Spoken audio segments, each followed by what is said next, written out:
The reason his parents were so happy, Vern, they just saved $250,000 in Stanford tuition. Of course, it wasn't that long ago that Tara Vanderveer landed the Ogwumike sisters. Vern, you caught up with the former Stanford star today. Yeah, that's right, Dennis. Hey, we stick with the Stanford theme, inseparable with the Stanford Cardinal, and now in the WNBA, Chiney and Nneka Ogwumike. And in the case of Chiney, it doesn't matter whether she's carrying a basketball or a microphone. If the topic is the game, she's all in and more. How is it to have your sister to watch her play for the first time this year? It is quite special, I must say. Without the sarcasm. Fun-loving off the court, but dominant on it. Nneka and Chiney Ogwumike left Stanford ranked #1 and #3 respectively on the school's all-time scoring list. 6 Final Four appearances between them. However, the sisters never won an NCAA championship.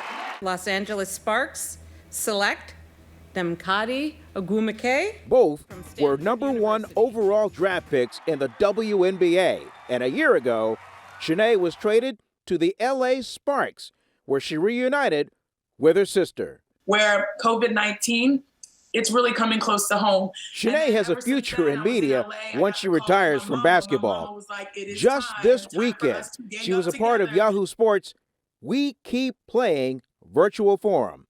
I spoke with her about it from her home in Houston. And that's to kind of send the message out to maybe some of the other elite athletes or even some of the younger athletes that are kind of depressed, being cramped in and just trying to figure out how in the world to handle this dynamic, especially those who have their seasons cut short. Yeah, I'm really glad to work with the Women's Sports Foundation. The first experience that I had there was just tremendous. I went for an award show because I believe Coach Tara got the Legends of Coaching Lifetime Type of Achievement Award there. And so I actually got to introduce her. That was the same day that my mentor, Dr. Condoleezza Rice, was there receiving an award as well. That's where I met Billie Jean King. So it was an amazing night for me in New York.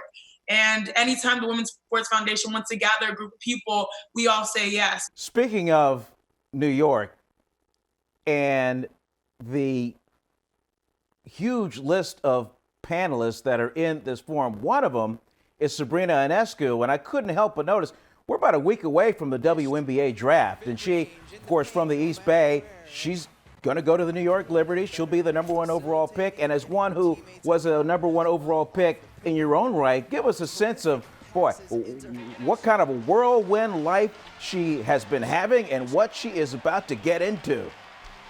Yeah, I mean, this year she really has emerged as one of the leading voices for women's sports. And it's largely due to having Kobe too. You know, Kobe was a big male ally for us, and for her to have the ability to convey his importance to the world, that was a moment. But then also to back it up by her play. I mean, Pac-12 Player of the Year, their team Oregon. I mean, you know, I'm a part of Stanford, and we were sort of used to like running the pack back in my day, but it's been really nice to see so many different schools compete. I mean, I was looking one day and I was like, whoa, looking at the rankings, because everyone's beating everybody.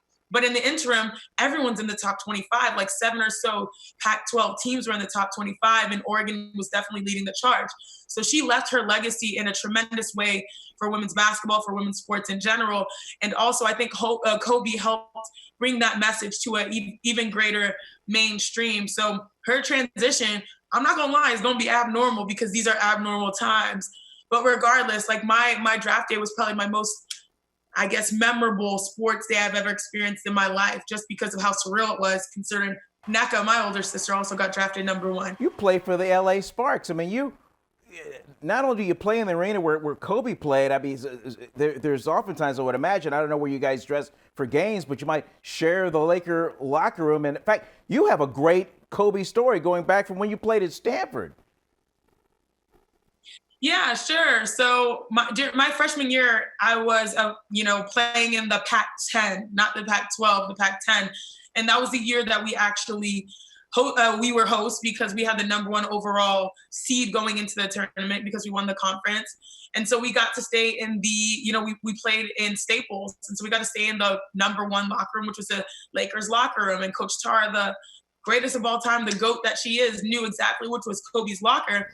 So she put us on a scavenger hunt saying, do you guys know who's Kobe, like which one is Kobe's locker? So we all started running around trying to search and find it.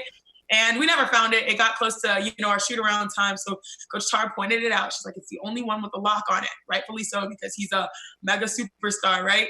So I just told the team, I was like, y'all, the young, crazy, naive freshman. I was like, hey guys, if we win the Pac-10 tournament, I'm going to write a note and leave it in Kobe's locker.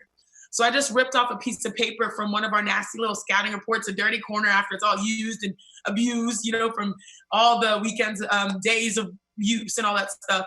And so I wrote, Dear Kobe, thank you so much for lending us your locker room.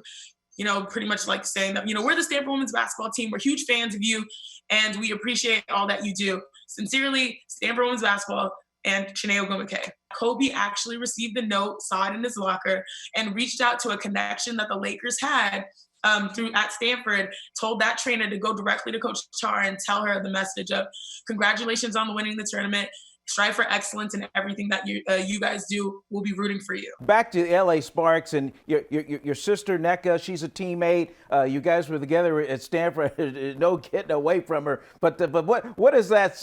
What has that been like to be together with family almost all the time? I don't know if you watch or have heard of the show Sister Sister, where they're like sisters that are, born together, but then put into separate households, and then eventually they make their way back to each other. Well, that's what happened. We got drafted to do two different teams. But what people fail to realize is that while we were, having our own separate journeys and paths, which Nneka has assumed an amazing, responsibility and role as president of the WNBPA. She's a WNBA champion, WNBA MVP. And then my path has sort of taken me different ways off the court, with broadcasting. But now being back together, it's just, we didn't realize how much we missed it. For me, it just worked out way better, professionally, because ESPN is right down like a couple blocks away. And I see my sister, so my life has really gotten better balance. And I will never, ever take that for granted again. NBA analyst for ESPN and a baller at the same time. There's actually 4 Ogwumike sisters. Olivia played at Rice University, and Erica was Conference Player of the Year this season while playing for the Owls. Now,